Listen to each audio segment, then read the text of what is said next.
Good morning friend, welcome to you all in my channel doctor Anshuman Suman. आशा करते हैं आप लोग सभी स्वस्थ और अच्छे होंगे और अपने लक्ष्य के प्रति एकाग्र होंगे। जैसा कि आप लोग जानते हैं, बीपीएससी प्री और बिहार शिक्षक का एग्जाम अभी आने वाला है और इसी के क्रम में हम आपकी सुविधा के लिए आप अच्छे अंक से इस एग्जामिनेशन में पास कर सकें, इसके लिए मैं प्रयास कर रहा हूं। और इसी प्रयास में मैं आज आपके सामने जो वीडियो ला रहा हूं वो आपके एग्जाम के पर्सपेक्टिव से काफी महत्वपूर्ण है। आज हम चर्चा करेंगे अक्षांश, देशांतर और अंतरराष्ट्रीय तिथि रेखा, अंतरराष्ट्रीय डेट लाइन। ठीक है, चलिए समय को जाया ना करते हुए हम शुरू करते हैं। अक्षांश रेखा, देशांतर रेखा और अंतरराष्ट्रीय तिथि रेखा हम लोग एक एक करके इसमें देखेंगे कि अक्षांश रेखा क्या है, उनके स्पेशल फीचर्स क्या है और प्रश्न कहां से पूछे जा सकते हैं, इस पर भी हम चर्चा करेंगे। ठीक है, चलिए आगे बढ़ते हैं।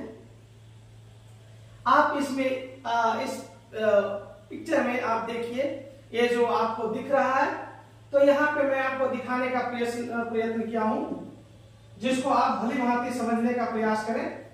ये जो आप रेखा देख रहे हैं, ये रेखा, यही इसी को हम इक्वेटर बोलते हैं। इक्वेटर अर्थात विषुवत रेखा। क्या बोलते हैं? विषुवत रेखा बोलते हैं। ठीक है, और इस विषुवत रेखा के उत्तर ये आपका नॉर्थ है और ये आपका साउथ है, दक्षिण है। इस विषुवत रेखा के उत्तर और इस विषुवत रेखा के दक्षिण आपको ये समांतर रेखाएं देखने के लिए मिल रहा है, जिसको इंग्लिश में पैरेलल लाइन बोलते हैं। ठीक है, तो यही रेखाएं वस्तुतः अक्षांश रेखा है। पूरब से पश्चिम जो काल्पनिक रेखाएं हैं उसी को हम क्या कहते हैं? अक्षांश रेखाएं कहते हैं। तो अक्षांश रेखाओं के बारे में और विस्तार से जानेंगे। अभी तो आप लोग ये देख लिए कि अक्षांश रेखा किसको कहते हैं? हॉरिजॉन्टल रेखाओं को अक्षांश रेखा कहते हैं। बस इतना सा समझे। अब उसमें हम समझने की कोशिश करते हैं। यहां जो आप देख रहे हैं, ये जो लाइन देख रहे हैं, ये जो लाइन है, यही है प्राइम मेरिडियन। इसको क्या कहते हैं? प्राइम मेरिडियन कहते हैं। और ये प्राइम मेरिडियन जो है आप देख रहे हैं, एक साइड में यहाँ 0 डिग्री पर है और यहाँ पे 180 डिग्री। ठीक है, तो इस प्रकार की जो ये रेखाएं आप देख रहे हैं, इस प्रकार का रेखा आपको देखने के लिए जो मिल रहा है, यही रेखा जो उत्तर से दक्षिण ध्रुव को मिला रहा है, इसको हम बोलते हैं देशांतर रेखा। इसको क्या बोलते हैं? देशांतर रेखा। जो उत्तर से दक्षिण ध्रुव को रेखाएं मिला रही है, यानी वर्टिकल टाइप का है, वो देशांतर है, और जो हॉरिजॉन्टल टाइप का है उसको हम अक्षांश कह रहे हैं। इसकी अलग अलग विशेषता भी हम पढ़ेंगे। चलिए हम आगे देखते हैं इसकी मुख्य विशेषताओं को। ठीक है, चलिए आइए। अब हम सबसे पहले अक्षांश रेखा को डिफाइन करना चाहते हैं। वस्तुतः अक्षांश रेखा क्या है? तो आइए, अक्षांश रेखा, जिसको हम अंग्रेजी में लैटिट्यूड कहते हैं, विषुवत रेखा के समांतर पूरब से पश्चिम की ओर खींची गई काल्पनिक रेखा को अक्षांश रेखा कहते हैं। चलिए, अभी मैप तो देखे ही थे, थोड़ा सा मैं यहाँ पे भी आपको बता दूं। ये आप देख लीजिए। ठीक है, पृथ्वी को ठीक 2 भागों में बीचों बीच लगभग बांटने वाली ये जो रेखा है 0 डिग्री पर, इसको हम कहते हैं विषुवत रेखा। क्या कहते हैं? विषुवत रेखा। विषुवत रेखा का देखिए, इसके बाद विषुवत रेखा के समानांतर आप लोग समझते होंगे। समानांतर रेखाएं का मतलब होता है जो आपस में आगे जाकर कभी नहीं मिले, कभी नहीं कटे। जैसे समानांतर रेखा इस प्रकार की रेखाएं होगी, कभी मिलने और कटने की जरूरत, ऐसा स्थिति नहीं बनेगा। ये देखिए, ये दोनों रेखा समानांतर नहीं है क्योंकि ये कट जा रहा है। ये रेखाएं समानांतर नहीं है क्योंकि कटेगा। लेकिन यहाँ पे जो रेखा आप देख रहे हैं, ये है समानांतर रेखा। ये आपको लग रहा है ना कि ये कहीं तक जाएगा, अनंत तक जाएगा, तो ये रेखाएं आपस में न मिलेगी, न एक दूसरे को काटेगी, और न तो उस दोनों रेखाओं के बीच का डिस्टेंस कम होगा। वस्तुतः अगर समांतर रेखा को क्लियरली समझना है तो एक बात गांठ मान लेना चाहिए कि दो रेखाओं के बीच की दूरी जब हमेशा समान हो तो वो समांतर रेखाएं होगी। ठीक है, तो आप समानांतर समझ गए। तो ये विषुवत रेखा के उत्तर और दक्षिण, कहां पे, उत्तर और दक्षिण में जितनी काल्पनिक रेखाएं हैं वो क्या कहलाता है, अक्षांश रेखाएं कहलाती है। तो अक्षांश रेखाओं को आप लोग देख रहे हैं 0 डिग्री से 90 डिग्री तक होता है। यहाँ 0 डिग्री और ये पोल पर जाकर के हो जाता है 90 डिग्री, तो उधर भी 90 डिग्री और इधर भी 90 डिग्री। ठीक है, चलिए आप इधर भी देख सकते हैं कि दो अक्षांशों के मध्य की दूरी, ये क्वेश्चन वेरी वेरी इंपॉर्टेंट है।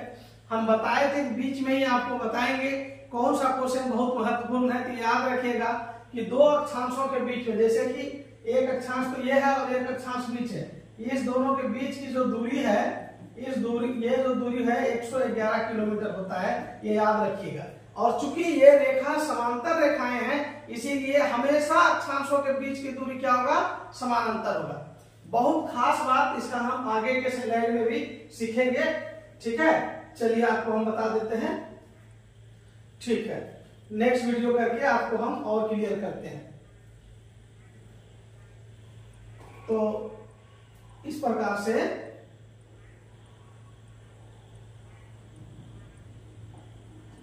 आइए, तो यहां पे आप देख रहे हैं कि दो अक्षांशों को बराबर अगर 1 डिग्री पर काटा जाए तो कुल अक्षांश की संख्या होगा 89 + 89 + 1 = 179। ये कंसेप्ट है। और वहीं पे हम बोल रहे हैं जब बिंदु को रेखा माना जाए, क्योंकि ध्रुव बिंदु जैसा होता है, तब 101 होगा, 181 होगा, अथवा अक्षांश की कुल संख्या 90 + 1 + 90 = 181 होगा। आपके मन में दुविधा आ गया होगा कि हम क्या करें, ये दो डेटा कैसे हम संभालें। एक डेटा तो कहते हैं कि अक्षांश की संख्या 179 होगा, एक डेटा कह रहे हैं 181 होगा। हमारे पास दोनों का क्लेरिफिकेशन है, आप चिंता ना करें, हम स्पष्ट रूप से आपको हम बताएंगे कि कुछ लोग, जैसे इसको हम अभी बांट के आपको दिखाते हैं फिगर में, तो आप लोग देखिए इसको कि ये जो रेखा, ये जो है, और ये विषुवत रेखाएं हैं। विषुवत रेखा आप जानते हैं 0 डिग्री पर है और ये 90 डिग्री पर है। ठीक है, ये 90 डिग्री है। ये इसमें जो कहा गया कि अगर 1 डिग्री अक्षांश पर 1 डिग्री पर उसको काटा जाए तो इस प्रकार से 1 डिग्री पर काटा जाएगा। ठीक है, 1 डिग्री पर ऐसा ऐसा आप काटेंगे तो आपको मालूम है कि अगर काटते चले जाएंगे, ये जो 90 है ना, ये जो 90 आप देख रहे हैं, ये तो है चपटा, लेकिन बहुत सारा विद्वान इस बात को मानता है कि वो एक बिंदु बन जाता है लास्ट में जाके। आप देखिए कि जो जो अक्षांश रेखा ऊपर जा रही है, ध्रुव के तरफ जा रही है, उसकी दूरी क्या हो रहा है, तो कम होते जा रहा है। इसका मतलब कि ऊपर में अक्षांश रेखा जो ऊपर में जा रही है धीरे धीरे ध्रुव के तरफ, वो छोटा होते जा रहा है। समझ रहे हैं आप बात को, कि ध्रुव के तरफ जाएगा तो आप देखिए ना, इधर जितना बड़ा विषुवत रेखा था उससे थोड़ा छोटा उसके बाद वाला होगा, और धीरे धीरे जब ऊपर आप लेके जाएंगे तो बहुत छोटा हो जाएगा, और लास्ट में जब 90वां नंबर होगा, 90th नंबर होगा, तो वो एकदम बिंदु के जैसा हो जाएगा। कैसा हो जाएगा देखिए, ऐसा बिंदु हो जाएगा जिसको आप रेखा मान ही नहीं सकते हैं।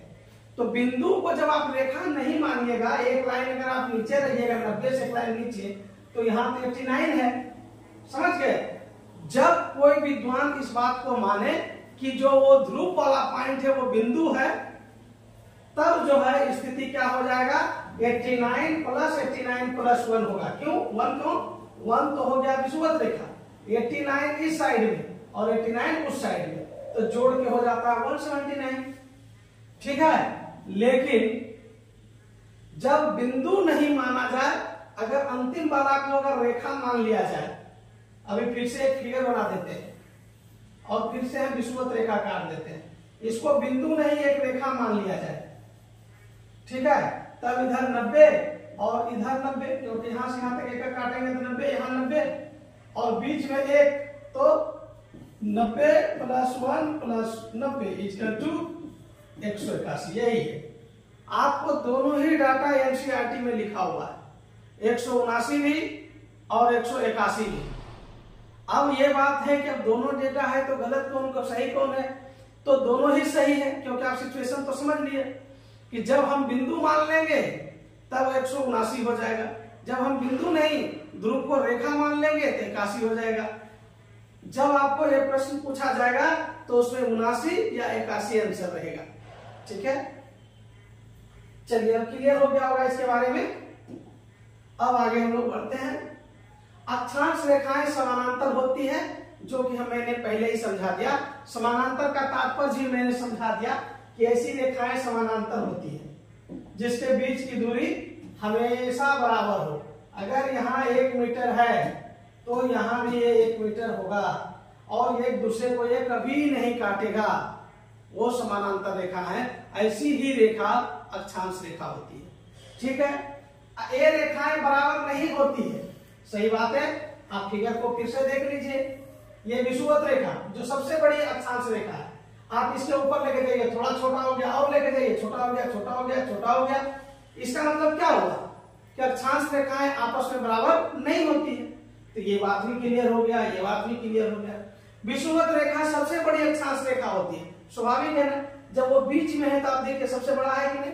ये फोटो बना के देखिए, ये सबसे बड़ा होगा, इस साइड भी ले जाइएगा छोटा, इस साइड भी छोटा, तो ये भी समझ गए।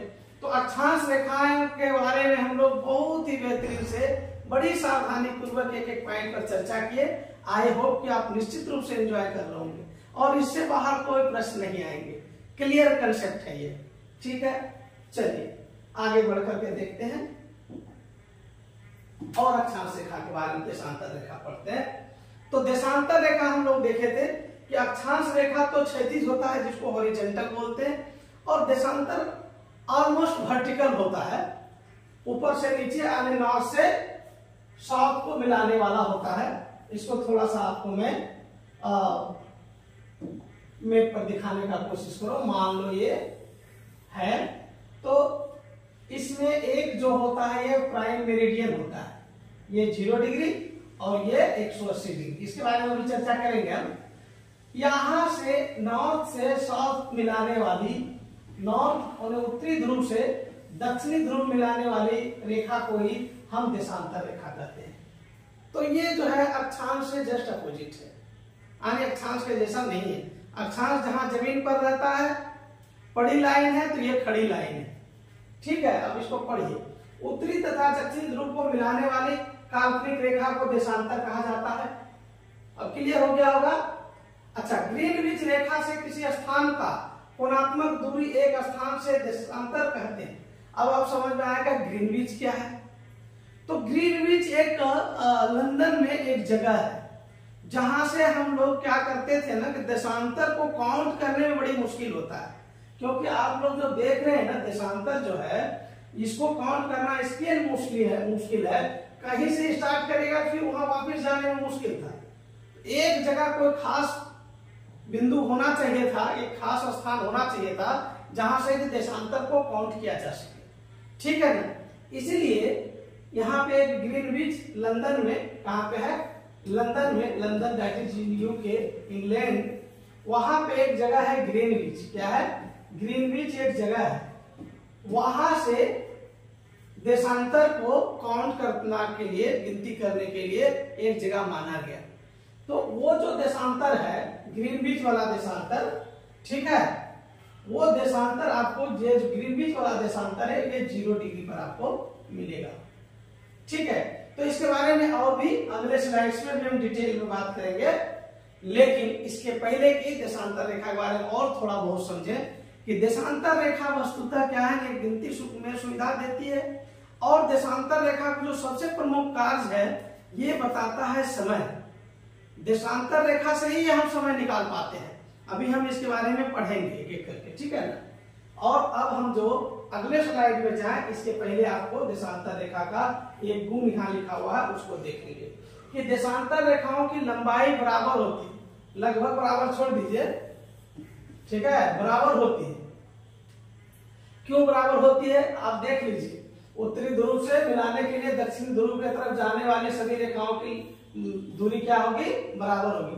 यही बात जब हम लोग अक्षांश रेखा में पढ़े थे तो वहां हम देखे थे कि अक्षांश रेखाओं की जो लंबाई होती है वो बराबर नहीं होती है, जबकि देशांतर रेखा की लंबाई बराबर होती है।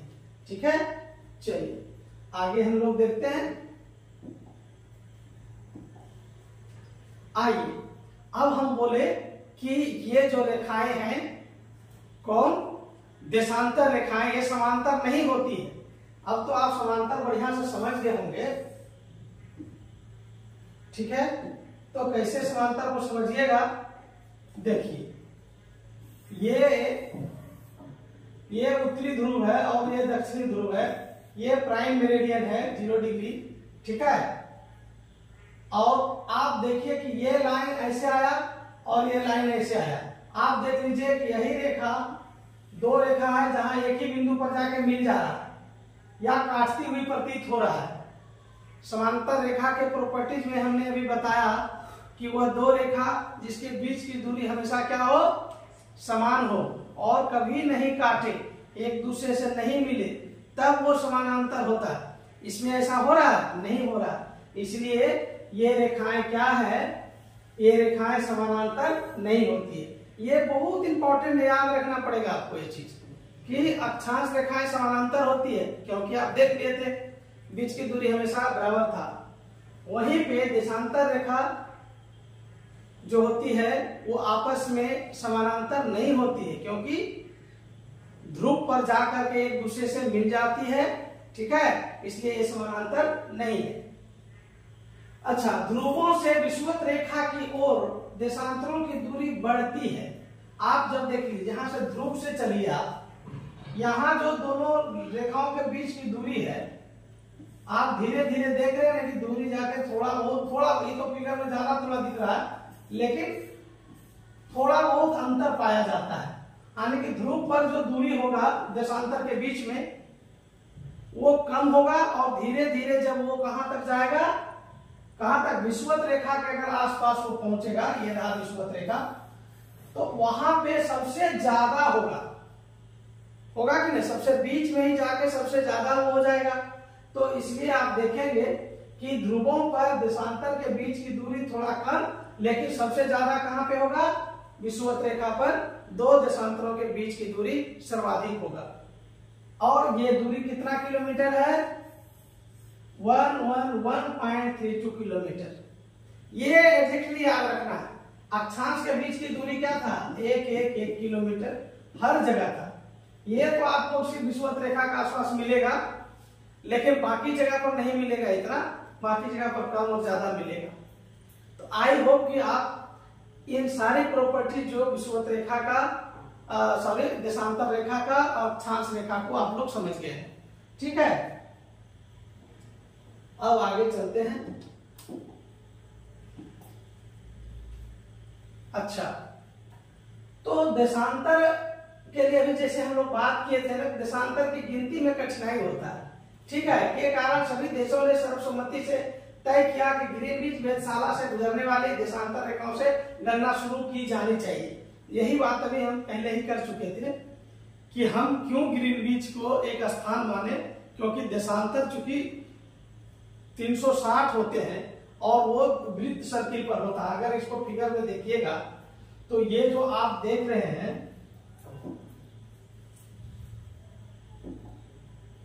आपको यहीं पे आपको दिखाते हैं, एक सेकेंड, ये आपको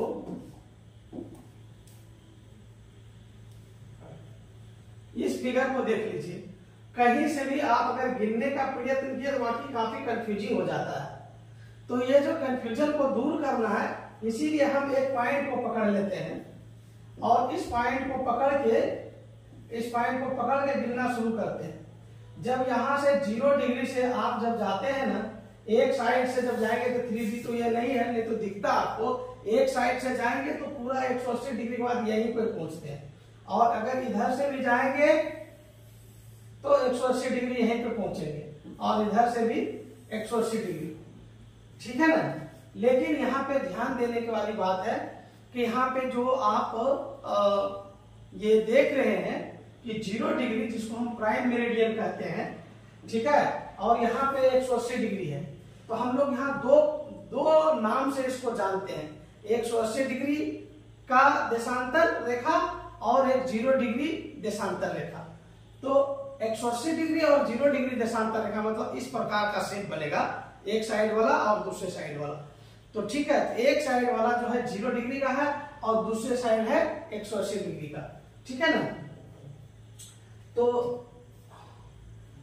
यहां पे आप देखिए कि आगे हम लोग जहां थे वहां पे पहुंचते हैं, ठीक है। तो इस क्रम में आप यहां से देखिए कि हम जो देशांतर को आप दिखाने की कोशिश किए, देशांतर की कुल संख्या आपके पास कितनी है, 360 है। कितने देशांतर रेखाएं हैं, तो 360 देशांतर रेखाएं। कितनी देशांतर रेखाएं हैं, 360 देशांतर रेखाएं। ये जो 360 देशांतर रेखाएं हैं, तो आप देख लीजिए कि अगर एक देशांतर रेखा को आप इस प्रकार से समझिए, ऐसा समझिए, अगर ये 0 डिग्री है, ये देखिए 0 डिग्री से शुरू करता है, इसका नाम हम 0 डिग्री दे देते हैं, तो यहां से यहां तक जाता है तो 180 डिग्री हो जाता है। फिर अगर ये 180 डिग्री हो गया, यहां से फिर अगर वो यहां आता है, ये इसका नाम है 180 डिग्री, नाम बोल रहा हूं, तो एक तरफ 180 डिग्री वाला और एक तरफ 0 डिग्री वाला। तो 0 डिग्री वाले को हम प्रधान आमोत्तर बोलते हैं या प्राइम मेरिडियन बोलते हैं, ठीक है। और इस प्रकार से कुल जो देशांतर की संख्या है वो कितना है, वो 360 है, ठीक है।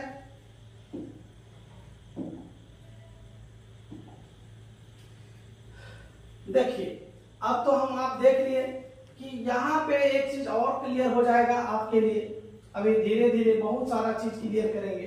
अभी वही चीज यहाँ पे लेके आए, हम 0 डिग्री को हम क्या बोले, हम 0 डिग्री को प्राइम मेरिडियन बोले, ठीक है। उसी प्रकार से जब देशांतर रेखा का ही जब 180 डिग्री वाला हम लोग लेते हैं, जहां से वो घूम जाता है, उसको हम अंतरराष्ट्रीय तिथि रेखा कहते हैं। सिर्फ आपको फिगर में एक ही लाइन दिख रहा है, लेकिन वो एक लाइन नहीं है, इस प्रकार का लाइन है, एक ही जगह वो इधर से एक साइड से 0 डिग्री जाती है और दूसरे साइड से 180 डिग्री आती है। तो 180 डिग्री वाले को हम कहते हैं अंतरराष्ट्रीय तिथि रेखा और 0 डिग्री वाले को हम कहते हैं प्राइम मेरिडियन, ठीक है। अब देखिए ग्रीनविच एवं 180 डिग्री देशांतर के बीच 24 घंटा का अंतर होता है। क्यों नहीं होगा, अभी मान के चलिए एक लाइन आपको हम दिखा देते हैं, ठीक है। तो यहाँ पे 0 डिग्री, यहाँ पे 0 डिग्री और यहाँ पे कितना होगा 360 डिग्री। लाइन पर अगर खींचे, इसको गोल घुमा देंगे तो आपको समझ में आ रहा है ना कि एक तरफ से 180 डिग्री ऐसा बनेगा, इस लाइन को ले लीजिए, और एक तरफ से ऐसा बनेगा। इसीलिए ये जो 180 डिग्री और 0 आपको देखते हैं, जहां से 0 शुरू होता है वहीं से 180 भी शुरू होता है, ठीक है। तो ये बार बार मैं इसलिए बता रहा हूं कि आप इस बात को समझें कि 0 डिग्री जो है वो है ग्रीनविच, जबकि 180 डिग्री जो है वो है क्या है, 180 डिग्री जो है ये आपका है अंतरराष्ट्रीय तिथि रेखा, ठीक है ना। तो इसके बीच में 24 घंटा का दूरी होता है। कितना होता है, 24 घंटा का दूरी। 24 घंटा का दूरी होने का कारण क्या है ना, आप जानते हैं कि पृथ्वी एक सर्किल पूरा चक्कर लगाने में कितना समय लेता है, 24 घंटा, और ये 360 डिग्री है, तो 360 डिग्री को घूमने में कितना लेगा, 24 घंटा। इसीलिए 0 डिग्री अर्थात ग्रीनविच और अंतरराष्ट्रीय तिथि रेखा के बीच में कितना घंटे का डिफरेंस है, तो 24 घंटे का डिफरेंस है। ये तो बिल्कुल स्पष्ट है। पृथ्वी कितने देर में घूमती है 360 डिग्री पर, 360 डिग्री कितना देर में घूम जाती है, 24 घंटा में, इसलिए 24 घंटा है। अच्छा, जब हम जानते हैं कि हमारे पास देशांतर की संख्या कितनी है, देशांतर की संख्या 360 है, ठीक है, 360, 360 डिग्री यानी 360 देशांतर। 360 देशांतर का मतलब हुआ 24 घंटा, है ना। यानी कि 24 घंटा का वैल्यू कितना है, या इधर से ले लीजिए, 24 घंटा का वैल्यू 360 डिग्री है, ठीक है। तो 1 घंटा का कितना डिग्री निकलेगा ये देख लीजिए। तो 360 में हम क्या करेंगे, भाग दे देंगे, किससे, 24 से। तो ये क्या हो जाएगा, 6 से काट देंगे तो 60 और 4, इसका मतलब हर 15 डिग्री का जो डिफरेंस होगा देशांतर में, वो कितना शो करेगा, 1 घंटा शो करेगा। कितना शो करेगा, 1 घंटा शो करेगा। तो जब आप जानते हैं कि 15 डिग्री बराबर कितना, 60 मिनट, तो 1 डिग्री बराबर कितना मिनट होगा, 60/15, ठीक है। तो ये हुआ 4 मिनट। देखे बहुत इजी था कि 24 घंटा का वैल्यू 360 डिग्री है, तो 1 घंटा का वैल्यू कितना, 15 डिग्री। यानी कि 15 डिग्री पर अगर कोई व्यक्ति खड़ा है, देशांतर का अगर जो दूरी होगा तो उसमें कितना डिफरेंस हो जाएगा, 1 घंटा का। क्योंकि देशांतर हम पहले बोले कि समय को डिफाइन करता है। तो ये जो 15 डिग्री का अगर अंतर पर अगर कोई खड़ा है तो मतलब 1 घंटा। और अगर मान लीजिए कि 15 डिग्री बराबर जब 1 घंटा है, 1 घंटा को 60 मिनट कर दें तो 1 डिग्री इक्वल टू कितना मिनट हो गया, 4 मिनट हो गया। वही लिखे, एक देशांतर की दूरी तय करने में 4 मिनट का समय लगता है। तो एकदम स्पष्ट होते चला जा रहा है, ठीक है। अब कहते हैं देशांतर के आधार पर किसी स्थान विशेष का समय ज्ञात किया जाता है। ये तो मैं बहुत पहले से कह रहा हूं कि किसी भी स्थान का अगर समय ज्ञात करना हो तो देशांतर बहुत महत्वपूर्ण है, ठीक है। तो आपने यहां तक भी बात को समझ लिया है। नेक्स्ट देखते हैं, 2 देशांतर के बीच की दूरी को गोरे कहा जाता है। ये क्वेश्चन आपसे पूछेगा और बहुत इंपॉर्टेंट है ये फैक्ट कि यदि कोई भी 2 देशांतर हो, ये तो आप जानते हैं, इधर 0 डिग्री और इधर 180 डिग्री, ये अंतरराष्ट्रीय तिथि रेखा है, ठीक है, और ये ग्रीनविच है, समझ गए। तो इस दोनों के बीच की दूरी जो है, 2 देशांतर के बीच की दूरी, ये जो दूरी है इसी को हम कहते हैं गोरे। ये टर्म है, इसको याद करिएगा कि 2 देशांतर के बीच की दूरी को क्या कहते हैं, गोरे कहते हैं। अब कहते हैं 0 डिग्री अक्षांश एवं 0 डिग्री देशांतर एक दूसरे को अटलांटिक महासागर में काटता है। ये देखिए 0 डिग्री है, ये 0 डिग्री हमारा अक्षांश, यानी कि ये वाला जो पोर्शन की बात कर रहा है ये कहाँ रहेगा, अटलांटिक महासागर में रहेगा। इससे क्वेश्चन बनता है, इसलिए आप ध्यान दीजिएगा इस वस्तुनिष्ठ प्रश्न पर कि 0 डिग्री देशांतर एवं 0 डिग्री अक्षांश एक दूसरे को कहाँ काटता है, तो अटलांटिक महासागर में काटता है, ठीक है। नेक्स्ट, अब अंतरराष्ट्रीय तिथि रेखा के बारे में कुछ चर्चा करते हैं। अंतरराष्ट्रीय तिथि रेखा 180 डिग्री पर होता है, अभी तक हम लोग बहुत देर से सीख रहे हैं। 0 डिग्री पर ग्रीनविच होता है और 180 पर अंतरराष्ट्रीय तिथि रेखा होता है। इसका निर्धारण 1884 ईस्वी में वाशिंगटन सम्मेलन में हुआ। ये सब कुछ फैक्ट हैं जिसको याद रखना चाहिए, ठीक है। और ये रेखा टेढ़ी मेढ़ी होती है, अभी हम बताएंगे, बाय फिगर भी बताएंगे ये क्यों टेढ़ी मेढ़ी होती है, इसके कारण को भी हम बताएंगे। अभी फिलहाल अंतरराष्ट्रीय तिथि रेखा कितना डिग्री पर, 180 डिग्री पर। और हम लोग इसमें क्या सीखे कि ये 1884 ईस्वी के वाशिंगटन सम्मेलन में इसको क्या किया गया है, इसको निर्धारित किया गया है। और ये रेखाएं क्या होती है, टेढ़ी मेढ़ी होती है। इसको 24 कटिबंधों में बांटा गया है, 24 घंटा है, 24 कटिबंध में बांटा गया है, ठीक है। ये याद रखिएगा, 24 कटिबंध में बांटा गया है, यानी 15-15 डिग्री पर इसको बांटा गया है। इस फिगर को देखिए आप, ये जो आपको रेड लाइन दिख रहा है, ये जो रेड लाइन दिख रहा है, ये दिख रहा है आपको रेड लाइन, ये दिख रहा है, देखते जाइए, ये देखते जाइए आप, ये यही है इंटरनेशनल डेट लाइन, यही है अंतर्राष्ट्रीय तिथि रेखा। अंतर्राष्ट्रीय तिथि रेखा को जब आप देख रहे हैं तो इससे स्पष्ट नहीं हो रहा है कि टेढ़ा मेढ़ा है, अवश्य टेढ़ा मेढ़ा लग रहा होगा। टेढ़ा मेढ़ा होने का मुख्य कारण क्या था कि चूंकि यहाँ पे प्रश्न हो जाता है डेट चेंज होने का, तो अगर डेट चेंज हो जाएगा, सोमवार से कहीं मंगलवार, मंगलवार से सोमवार हो जाएगा, वो अभी हम लोग क्लियर करेंगे। एक ही देश में अगर मान लीजिए हम भारत का एग्जांपल लें, भारत के बिहार में सोमवार होता हो और असम में यही मंगलवार होता हो, तो काम काज में तो बहुत गड़बड़ी आ जाएगा।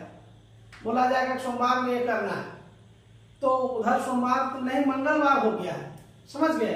तो इसमें बहुत कंफ्यूजन हो जाता है कि एक ही देश में एक ही जैसा व्यवस्था रहता है तो काम काज करने में इजी होता है। तो यहाँ पे समस्या क्या हुआ कि ये चूंकि आप पहले ही जान गए ना, इसको 24 जोन में बांटा गया, इसको पूरे समय जोन को 24 जोन में बांटा गया।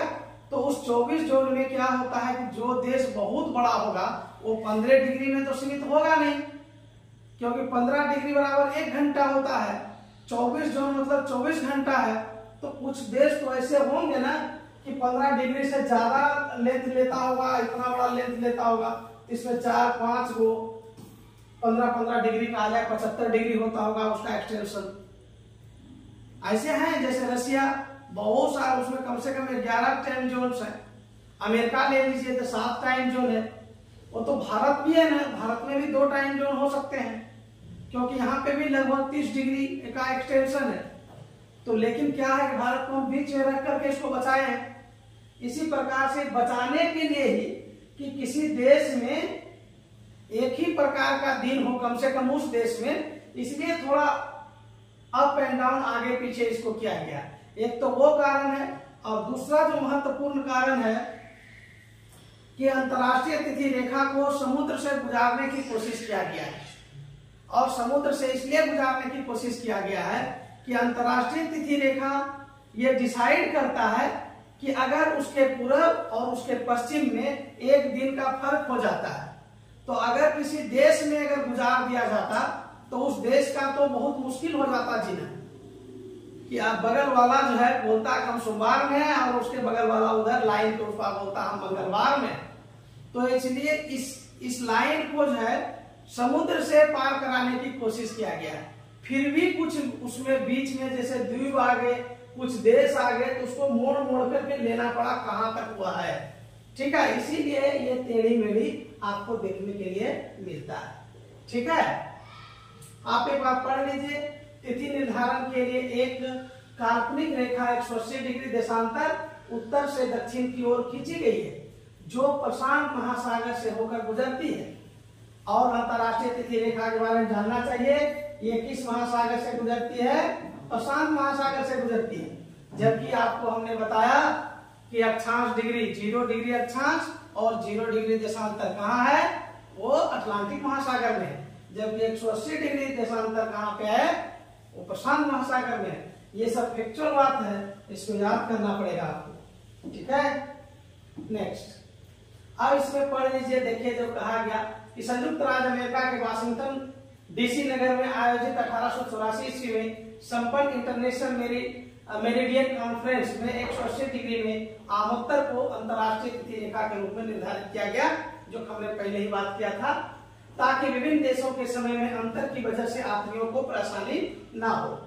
अंतर्राष्ट्रीय तिथि रेखा के पूर्व वो पश्चिम में 1 दिन का अंतर पाया जाता है। जैसे मैंने आपको बता दूं कि ये अंतर्राष्ट्रीय तिथि रेखा है, एक सेकेंड, ये मान लीजिए अंतर्राष्ट्रीय तिथि रेखा यही है, टेढ़ा मेढ़ा इस प्रकार का। तो यहाँ पे अगर सोमवार है ना, तो यहीं पे आगे ये मंगलवार हो जाएगा। क्या हो जाएगा? मंगलवार हो जाएगा। पूरब में ये पश्चिम है और ये पूरब है। ये अंतर्राष्ट्रीय तिथि रेखा से पूरब जो है आगे चलता है, ठीक है, और ये वेस्ट जो है पीछे चलता है। तो इसलिए आप देखेंगे कि आगे आपको यहाँ पे इसी रेखा के इस पार जो आदमी रहेगा, ये रेखा भी क्या है, रेखा में तो कोई दीवार है नहीं कि उस पार में दीवार है तो चलो ठीक है कोई बात नहीं। देखिए तो रेखा अंतरराष्ट्रीय तिथि रेखा हो, अक्षांश रेखा हो, देशांतर रेखा, ये सारे काल्पनिक रेखा हैं, ये वास्तव में रेखा भी नहीं है। लेकिन इसी जगह कोई आदमी इधर रहता है, कोई इधर रहता है, वो हाथ भी मिला सकता है और ये कहे कि मैं सोमवार में उधर मंगलवार में हूँ। इतना बड़ा फर्क है अंतरराष्ट्रीय तिथि रेखा में। इसीलिए आपको देखना पड़ेगा कि जैसे ही अंतरराष्ट्रीय रेखा के आगे जाइएगा, पूरब जाइएगा, तो एक दिन बढ़ा हुआ मिलेगा और उसके पीछे एक दिन कम मिलेगा। ठीक है, इसको समझने के बाद अब हम आगे की स्लाइड को बेहतर समझने का प्रयास करते हैं। ठीक है, यहाँ पे आप देखिए भारत का पूर्वी एवं सबसे पश्चिमी जो भाग होगा उस दोनों के बीच में जो डिफरेंस है वो 2 घंटा का है। ये भी बहुत सुंदर कंसेप्ट है, इसको समझना चाहिए। आपको मालूम है हमारा प्यारा भारत का जो पश्चिमी एरिया है वो जो है 68 डिग्री पूर्वी देशांतर से शुरू होता है और लगभग बोल रहे हैं 97 डिग्री समथिंग ईस्ट पर जाता है। तो इसी को देखेंगे तो आप लगभग 30 डिग्री का डिफरेंस और फासला पूरब से पश्चिम के बीच में है। आपको मालूम है ना कि 15 डिग्री इक्वल टू 1 घंटा होता है। ठीक है, तो यहाँ 30 डिग्री इक्वल टू कितना होगा, तो 2 घंटा होगा। इसी 2 घंटा की वो बात कर रहा है। ठीक है, अब नेक्स्ट पॉइंट को समझना है। नेक्स्ट पॉइंट कहता है ग्रीनविच का समय से भारत का समय 5.5 घंटा आगे है। तो यही बात तो हम समझाना चाहते हैं। ये ग्रीनविच आपका 0 डिग्री पर है। कितना डिग्री पर है, 0 डिग्री पर है। और भारत का जो समय का जो पैमाना जहां से लिया जाता है वो इलाहाबाद का नैनी का जगह है। तो अगर हम इसको एक बार थोड़ा सा छोटा सा फिगर में, भारत के फिगर में देखने का कोशिश करें, ठीक है, तो इस प्रकार का आप लोग देखिए। ठीक है ना, इस प्रकार से देखने का एक बार प्रयत्न करिए। तो यहां से इलाहाबाद के नैनी से हम लोग क्या करते हैं, भारत का मानक समय है। इलाहाबाद का नैनी हमारा भारत का मानक समय है और ये है 82.5 डिग्री ईस्ट है। अब यहां से ये 0 डिग्री है, हम लोग आगे कितना है, 82.5 डिग्री ईस्ट पर है, पूरब में।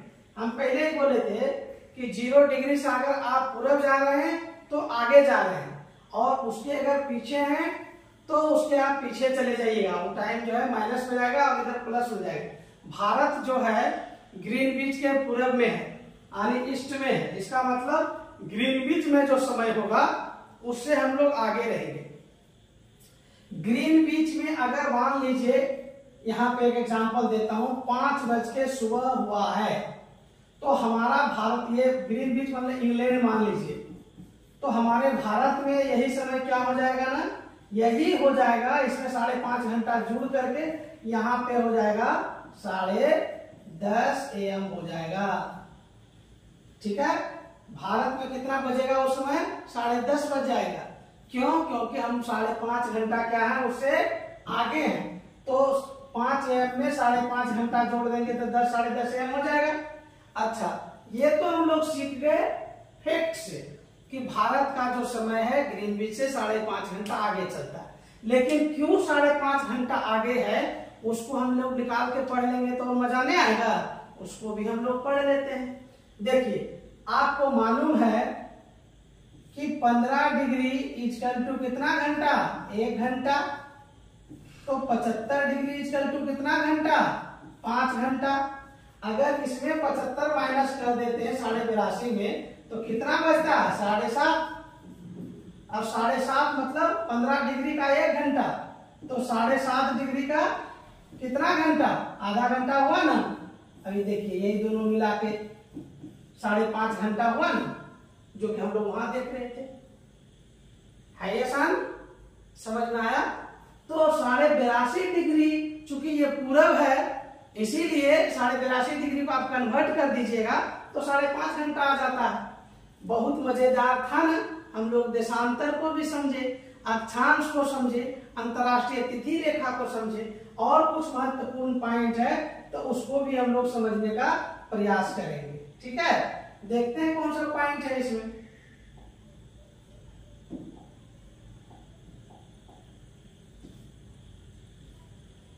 चलिए, तो अब हम लोग कुछ जो है फैक्ट की बात करते हैं कि अंतरराष्ट्रीय तिथि रेखा गुजरती है, याद रहे किस किस सागर से गुजरती है ये याद करना है। एक आर्कटिक सागर है और दूसरा कौन सा सागर है, चुकी सागर है, ठीक है, तीसरा बेरिंग सागर है और चौथा प्रशांत महासागर है। तो ये बहुत इजी है याद करना। आ चुके प्रशांत महासागर में, बहुत इजी है, आ चुके प्रशांत महासागर में। आ मतलब आर्कटिक सागर, चुके मतलब चुकी सागर, और कहा आ चुके, हम आ चुके प्रशांत महासागर में, आ चुके प्रशांत महासागर में। आ मतलब आर्कटिक सागर, चुके मतलब चुकी सागर, प्रशांत महासागर, और एक याद रखना है बेरिंग सागर। ठीक है, अगर इससे भी नहीं होता है तो दूसरा कोड बताता हूं, A B C, A for Arctic, B for Bering, C for Chukchi. ठीक है, CH से होता है चुकी, तो इसलिए C ले लिए। और प्रशांत महासागर में तो आप पता ही अंतरराष्ट्रीय तिथि रेखा उधर ही है, प्रशांत महासागर में 0 डिग्री पर ग्रीन बीच है, तो चाहे इससे याद करिए चाहे उससे याद करिए, आपको इजी हो गया। अब आगे हम लोग लेके चलते हैं।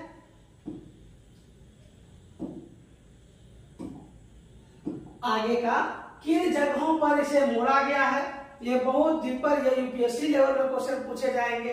फिर भी अगर आपको जानने की जिज्ञासा है, एक बार दिखा दिया हूं कि रूस के पास अलास्का, न्यूजीलैंड, फिजी, अल्सूसियन आइलैंड, इस सब जगहों पर अंतरराष्ट्रीय तिथि रेखा को हम बताएं ना कि उसके टाइम जोन में समस्या ना उत्पन्न हो, इसलिए वहां पे मोड़ा गया है। ठीक है, चलिए आगे देखते हैं। अब कुछ प्रश्न है, इसको आप देख सकते हैं, बहुत अच्छा लगेगा। जैसे कि भूमध्य रेखा से उत्तर या दक्षिण किसी दिए गए स्थान के कोणीय दूरी को क्या कहते हैं? भूमध्य रेखा से उत्तर और दक्षिण, एक कितना इजी है, आप समझ गए होंगे। तो इसमें आप देखिए भूमध्य रेखा यानी विषुवत रेखा, उत्तर और दक्षिण, इसको क्या कहते हैं? अक्षांश रेखा कहते हैं। ठीक है, और आगे चलते हैं, कुछ क्वेश्चन लेते हैं। ट्रॉपिक ऑफ कैंसर निम्न में से क्या होता है? देखिए, जब ट्रॉपिक ऑफ कैंसर के बारे में हम जानने की कोशिश किए तो थोड़ा इसके बारे में भी आपको हम बता देते हैं। वस्तुतः यह है आपका विषुवत रेखा, 0 डिग्री पर विषुवत रेखा। आप जब यहाँ पे 23.5 डिग्री नॉर्थ जाते हैं तो यही है ट्रॉपिक ऑफ कैंसर। ये क्या है? Tropic of Cancer. और इधर 23.5 डिग्री जब आप जाते हैं तो इसको बोलते हैं tropic of Capricorn. Tropic of Capricorn यानी ये है कर्क रेखा, ये क्या है? कर्क रेखा। और इधर वाले को क्या कहते हैं? मकर रेखा। तो इसके अनुसार से ये क्या हो जाएगा? ये क्या कहा गया? Tropic of Cancer. तो ये 23.5 डिग्री उत्तरी अक्षांश हो जाएगा। ठीक है, नेक्स्ट। एक देशांतर से दूसरे देशांतर के बीच कितना समय अंतराल होता है? तो बहुत अच्छा हो गया। ये कितना समय अंतराल होगा? 4 मिनट का अंतराल होगा। ठीक है, कितने मिनट का अंतराल होगा? 4 मिनट का होगा। नेक्स्ट देख लीजिए, दो अक्षांशों के बीच की दूरी लगभग होती है, लगभग क्या, एक्यूरेट ही होती है। यहाँ मील में है, कंफ्यूज नहीं करिएगा। तो इसका आंसर हो जाएगा आपका, इसका आंसर हो जाएगा 121 किलोमीटर। ठीक है, क्या आंसर हो जाएगा? 121 में 111 किलोमीटर। ठीक है,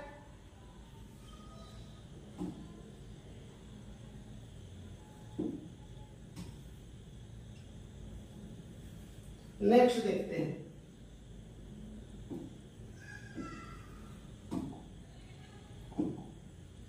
ग्रीनविच रेखा से क्या तात्पर्य है?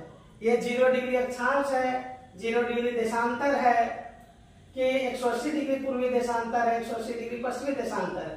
तो ये क्या हुआ? 0 डिग्री क्या है? 0 डिग्री देशांतर है। ठीक है, ओके। तो इस प्रकार से आप देखें, हमने कई सारे कंसेप्ट को आज सीखा और इससे संबंधित कुछ महत्वपूर्ण प्रश्नों को भी देखा। इसी तरह मेरे साथ बने रहिए। Thank you very much.